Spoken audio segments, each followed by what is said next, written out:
Are you a know-it-all or a learn-it-all? Let me explain. Let's go back to 1995.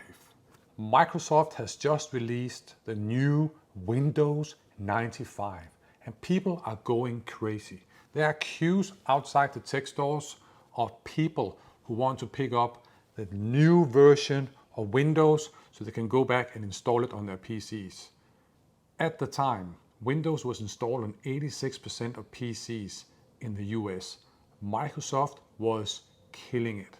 They're one of the most valuable companies in the world. Stock price was high and it was awesome.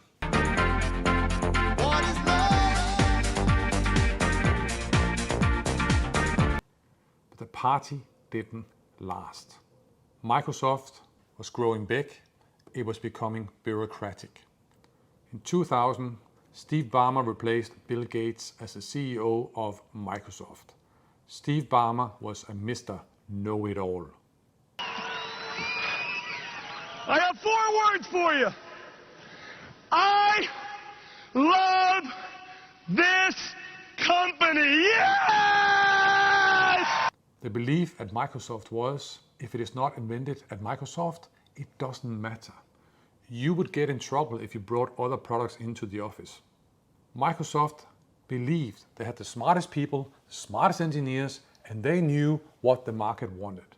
And because of that, they didn't talk to customers. Why should they? They were smarter than the customers.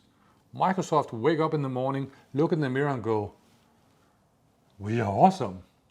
There was also a lot of infighting. They had an appraisal system with forced rankings, so people were fighting to get to the top of this system and not at the bottom where they might be fired. So you walked into a meeting and it was about making you look as good as you could while making sure other people didn't. Not the greatest environment if you want to create new and exciting products for your customers. So what happened? Microsoft's products suffered. Microsoft became uncool. Many consumers left and started buying other products like Apple.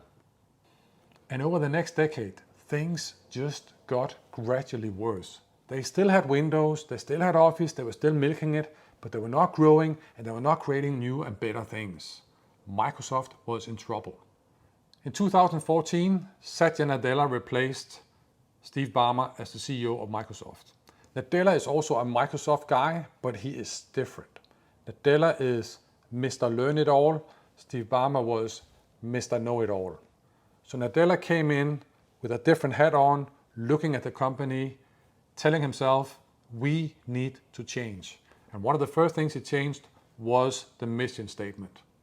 Our mission at Microsoft is to empower every person and every organization on the planet to achieve more.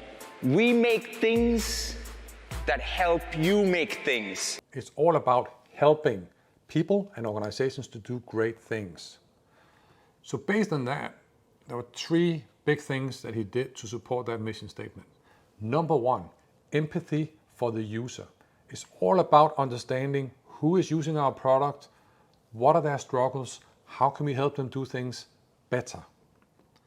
In the Microsoft Office, there is now a poster saying, designing product for 7.4 billion starts with the design for 1. Number 2, explore new ideas. So Microsoft had been very internally focused. Nadella said, let's open the window. Let's look at the outside world. Be curious, explore new ideas. New ideas will help us do things better, develop better products. There's another poster in the office that reads, the world is better viewed through a window than through a mirror. Number 3, give positive feedback. Bill Gates was famous for showing up in your office, looking at you and giving you a list of 20 things that were wrong with you and the things you were working on. Now that drives a certain behavior and a certain culture. Nadella thought and believes that positive reinforcement is important. So when someone is coming up with a great idea or working on a cool product, doing amazing things, let them know, give them some positive reinforcement, and they will do more. Now Nadella has done many other things to turn this big ship around, but those are 3 fundamental things he has done to change the culture at Microsoft. So what happened?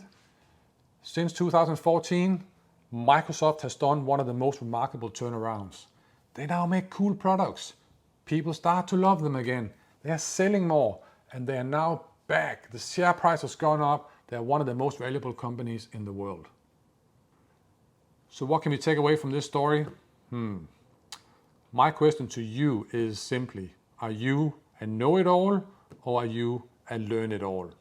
Right now, we are facing a lot of uncertainty, a lot of change. I think you know what the answer is supposed to be.